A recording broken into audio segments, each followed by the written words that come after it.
You are listening to the Norton Library podcast, where we explore classic works of literature and philosophy with the leading scholars of the Norton Library, a new series from W. Norton that introduces influential texts to a new generation of readers.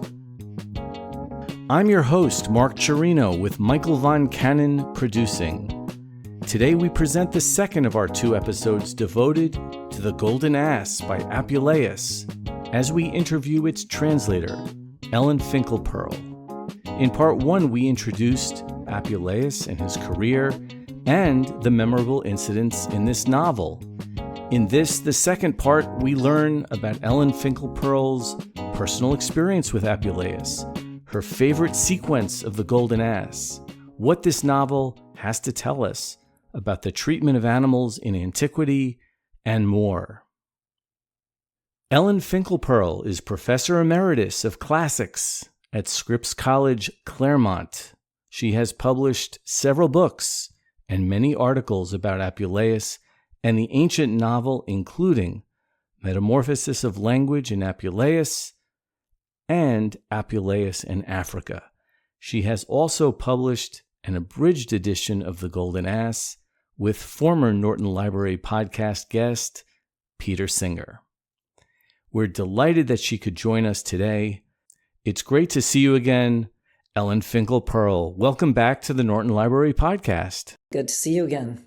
It was great to speak with you about Apuleius' The Golden Ass and learn about the author and the context and something about the content of that book. And I'm looking forward to hearing more about this fascinating novel, but I'm happen to be holding the edition of the Norton Library.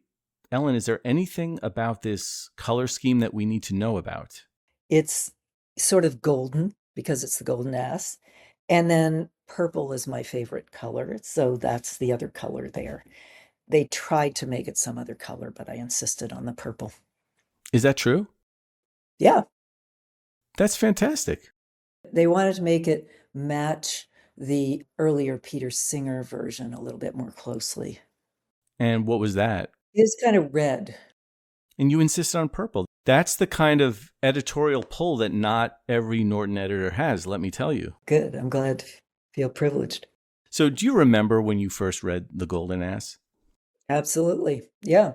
I was in college freshman year at Princeton, and I was taking a course in Petronius, and for a final paper, I decided, because it's very ambitious, to read The Golden Ass, because I knew it was the other Roman novel, and to compare the narrative techniques of Apuleius and Petronius. So I read it there, first semester, freshman year, and then next semester, I took a wonderful course in creative translation in Latin.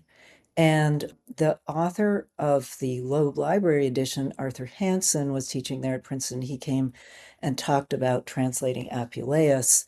And so then I encountered Apuleius in Latin. Then later, if I can get to later, I didn't really read Apuleius much, but then in graduate school, I was having a lot of trouble coming up with a dissertation topic, largely because I really wasn't happy with the way that people were reading Latin at my graduate program. So I said, I remember that I really liked Apuleius. And a friend of mine and I just started reading Apuleius in Latin. And that's when I decided to work on Apuleius. And it was really a lucky thing because that was in the late 70s, early 80s, when Apuleius was not even on the reading list in my graduate program. There was no full-length critical study of Apuleius. It was kind of the beginning of, or just after the beginning of Apuleius study. So I was really lucky to get in on the beginning there. So what was it about the late 70s, early 80s that would have lent itself to an interest in Apuleius? Classics is such a sort of entrenched field, or it has been so connected. There are certain authors who are considered to be the canon, and part of that was because they were pleasing to Germans and British people, right, in the 19th century. And the canon really didn't change. But I think when more women entered the field, when everybody, right, in academia started to think about diversity and other voices, suddenly people started to think about these works that had been really marginalized, disdained, right? Everybody thought Apuleius was no good and that the Greek novels were just trite. And then people started to say, what about this other literature? And then there was a major conference in 1989 that was the second conference on the ancient novel, and everybody started to get excited about these works. It's really interesting to think about how feminists and women scholars would read Apuleius and the Golden Ass. We have a male author with a male protagonist. So, what is the entry into this work and a feministic reading? Well, for one thing, the climax of the novel involves a goddess who says she's like in charge of everything, right? And so she doesn't just say, I'm one of many mother goddesses. She says, I'm the one goddess and God that it's all contained in me. Unfortunately, there are those other two gods who come in later, but that's really kind of the climax. Also, the Cupid and Psyche story, for example, involves is right is a very female story. So you have a female telling the story to another female. The protagonist Psyche is female. Psyche does these very female labors, separating grain, right, gathering wool, cooking, that kind of thing. And in the end, surprisingly, she gives birth to a girl. So there are those aspects that are pleasing to feminists. But I think also the idea that this is a work, it's not the Iliad where people are killing each other, right? It's not the Aeneid, which is a very male work. It's about kind of ordinary people going about household chores and that kind of thing. How about the characterization of Fotis? Yeah, people fight about this. I love Fotis, right? I mean, so there are a lot of women too, not just Fotis, but all those women in book nine who are very much, they're going their own way. I mean, Fotis desires Lucius and she's very forward. She's a slave, but she's very assertive. Some people in the past, especially, have demonized her because she just seems to be interested in sex or something, right? But she's a wonderful character. Are there challenges to reading The Golden Ass? Yeah, very many challenges. But I think we didn't really talk much about the ultimate interpretation of the book last time. But it's very difficult to come to any conclusion about what this book really is about. So if that bothers people, that's a problem. And I know that a lot of people get stuck with all these endless adventures. But I think it's good to just keep reading, just keep enjoying all the different adventures, and don't expect it to be like other books because there's just so much to love about this book. You mean like a picaresque where episodes just happen one right after the other, and there might not always be like a causal link between one to the other? Right, exactly, exactly. Right. At a certain point after the Cupid Psyche episode, some of these tales don't even, there's not even any pretense that they are linked to Right. each. So I was standing around, I have big ears, and I happened to hear this story. Let me tell you this story. Right. Do you have a favorite line in The Golden Ass? I think I have a favorite several sentences, right? I mean, I think this whole book is my favorite line. I always think of my father was a Shakespeare scholar, and he always would say, Shakespeare is written in gold. Yeah. And I think The Golden Ass is written in gold, and there's no part that's not important or wonderful. But I picked out a passage, and this is at the beginning of book two. And this is when Lucius has just arrived in Thessaly and he's just completely blown away by the prospect that he's going to experience magic. And that is informing how he sees the world. So he says, this is page 19. As I looked around, nothing in that city seemed to be what it really was. but absolutely everything had been translated into another form by some sort of hellish hex, so that the stones that I bumped against had hardened out of humans, and the birds I heard singing were likewise men who had become feathered, and the trees that lined the city limits were people with foliage, and the watery fountains had flowed too from human bodies. Statues and pictures were going to walk forth, the walls would talk, oxen and other cattle would utter portents, and from the very heavens and the orb of the sun, an oracle was going to break forth. I just love that section because I think it also is characteristic of the entire novel and the way that nothing is really what it seems, or right, everything is, you have to take a close new look at everything. And that's such an extraordinary sentence. It's so sprawling. We have semicolons. Is this unusual for this novel? Latin is notorious for its long sentences, and there's a way that the language is structured that allows Latin to create much longer sentences than we're used to. How about teaching this novel, Ellen? What are your techniques when presenting the Golden Ass?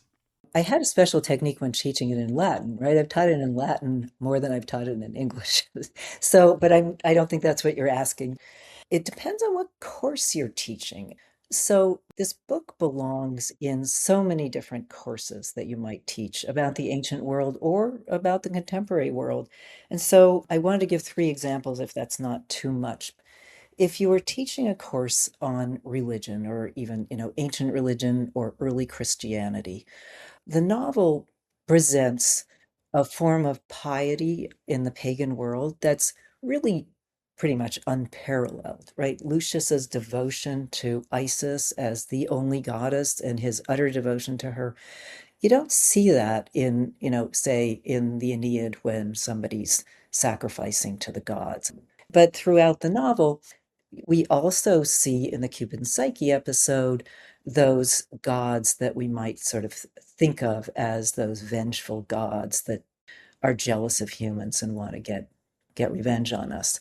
Or you could use this in a course on ancient sexuality, and there are these various sex scenes, right, with Fotis, a couple of scenes, very graphic scenes with Fotis, and there's the question, about what women felt about sex that are involved in those scenes.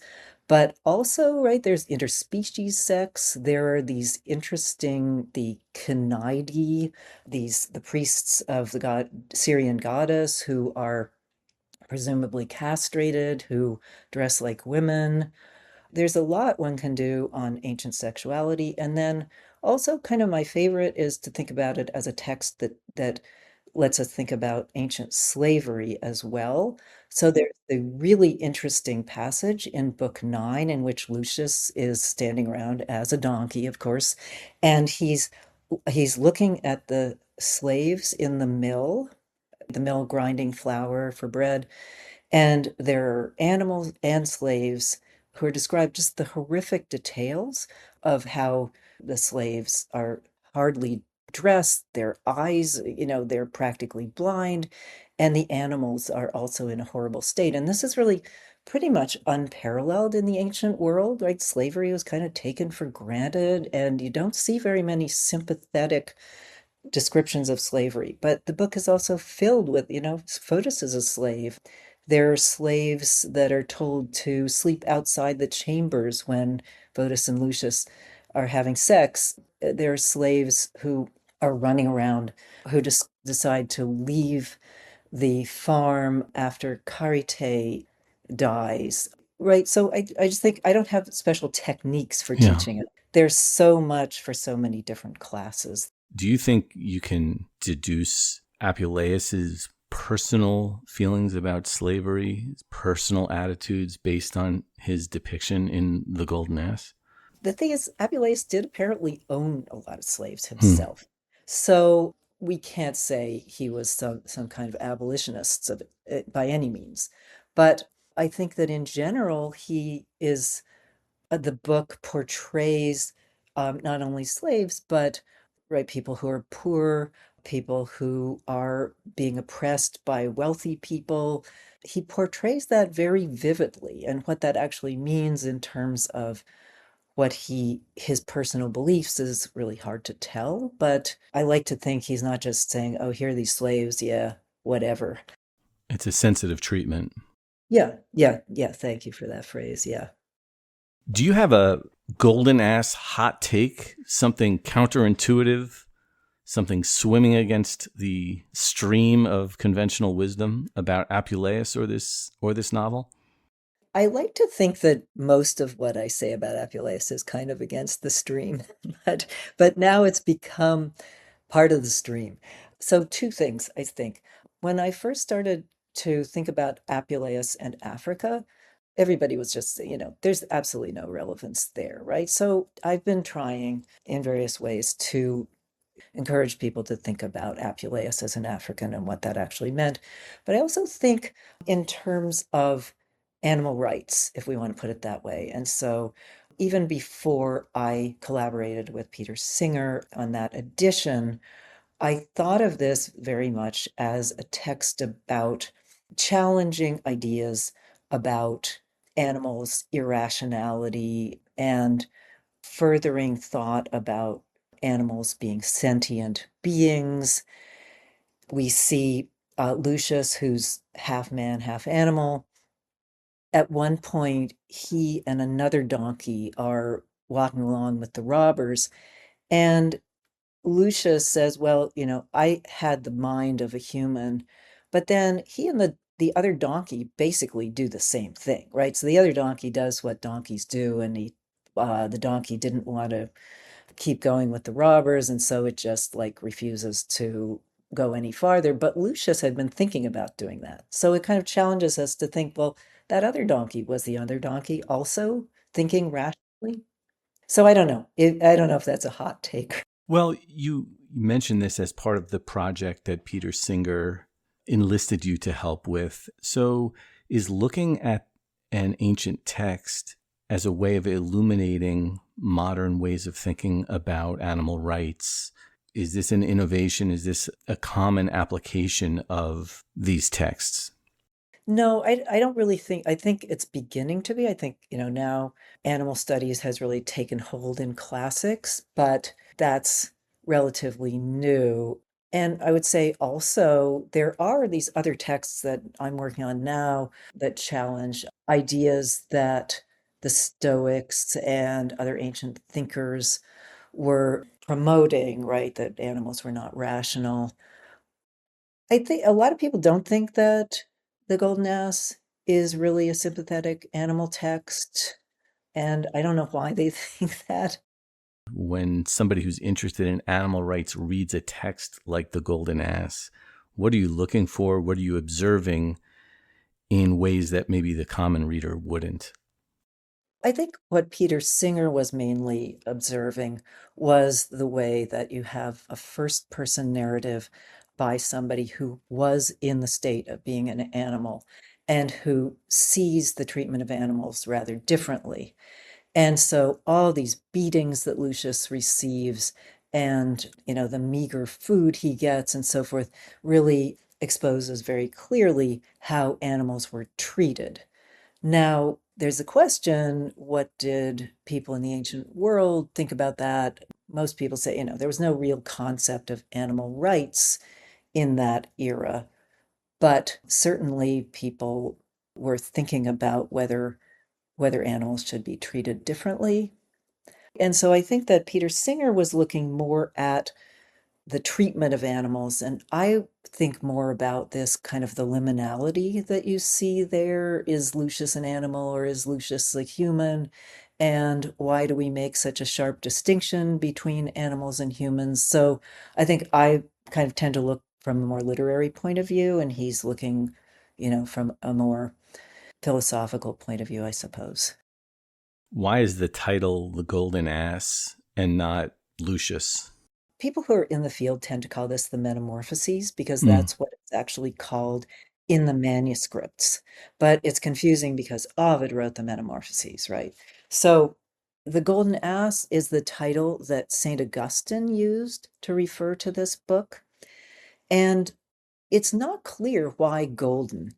It might just have something to do with, right, gold is this precious metal, but an ass is the lowest animal, so there's something really paradoxical and contradictory about an ass being golden. I think that's about all I would say about it. You mentioned this in your introduction, but I'd love to hear you talk about how this narrative has been adapted or repurposed over the centuries in ways other than the novel itself. Yeah, I think, there's unfortunately there's no movie of the Golden Mhm. Ass. It'd be nice, but when you start to think about what that movie would look like, it would have to look something like Fellini's Satyricon, I think. It would have to be something, it would have to be a film and not a movie, right? There was an opera of the Golden Ass produced by the Canadian Opera Company in, I think that was 1999. And the Globe, Shakespeare's Globe, the new Shakespeare's Globe in London did a stage production in maybe 2002. It's very difficult in these adaptations to get everything in, right? So they generally follow the plot of Lucius, and they maybe slip in a few little of those embedded tales. I mean, I'm interested in Anthony Doerr's new book, Cloud Cuckoo Land, in which there's an ancient author, Antonius Diogenes, and Antonius Diogenes becomes a major figure. The influence of him becomes an important part of this book. But really, Antonius Diogenes, if you ask me, is Apuleius. And so that gets folded in here in that book. There are also many adaptations of the Cupid Psyche story. I was also looking at music, and I know, there are lots of musical, right? So Scritti Politti, I know nothing about them, but they produced an album called Cupid Psyche. From what I can tell, it doesn't have a lot to do with Apuleius. I'm also interested in some of the Algerian takes on the Golden Ass. I haven't actually read these, but Apuleius has been embraced by many literary Algerians. For them, as well as for Salman Rushdie, Apuleius is a fellow colonial, right? Not a post-colonial because he's still under the Roman Empire. But some of the Algerian authors have seen they feel an affinity for him as a fellow colonial. Can we also say like Pinocchio and Shrek, where you have this invitation of donkey and human beings? In Mhm. fact, when you mentioned it's originally called the Metamorphoses, is there something about the notion of the metamorphosis of characters changing identities or changing forms that was of particular interest to Apuleius or the ancient world, or might be of interest to us?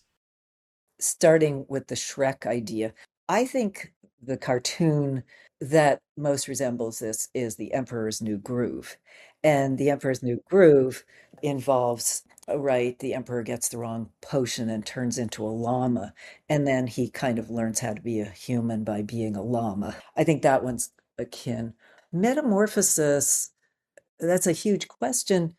Like, aren't we all interested in change or how we could change? Or maybe we're afraid that we might change into something else that might be sort of sinister. And changing into an animal or changing into a tree or something else can be metaphorical.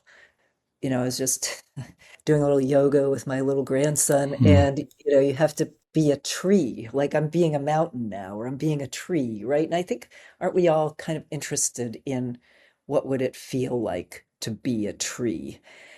The ancient world, I'm not sure. I mean, clearly there's more literature, or a larger percentage of literature in the ancient world is about metamorphosis, perhaps, because Ovid is, such a huge presence.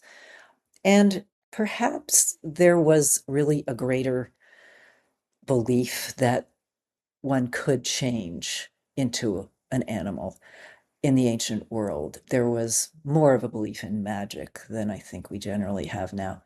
And so that St. Augustine raises the possibility that maybe Apuleius himself might have changed into an ass, right? And St. Augustine was an important thinker.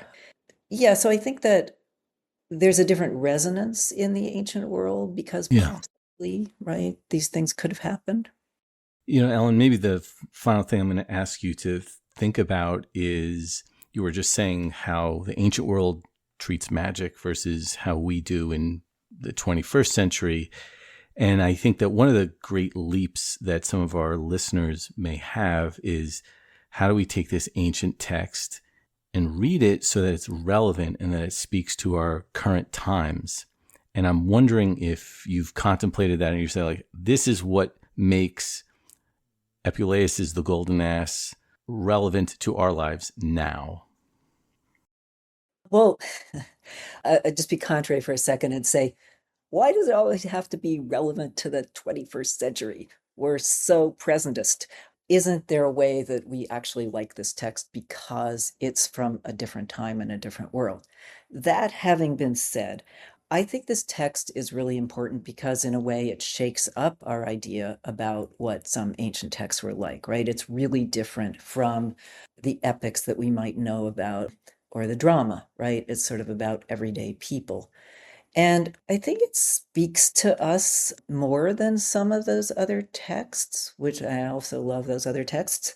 But because it's so messy and because it's about this lost individual who finds some peace in the end, and because it's spoken by so many people, because we can think of it as a narrative of an immigrant, even as somebody who, right, he's lost and he comes to Rome. So I think there are many, many ways that it resonates with the issues that we think about now.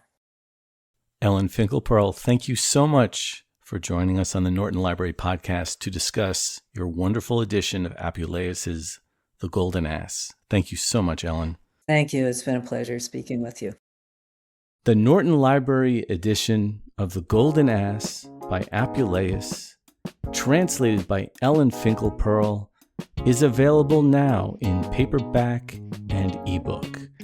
Check out the links in the description to this episode for ordering options and more information about the Norton Library, including the full catalog of titles.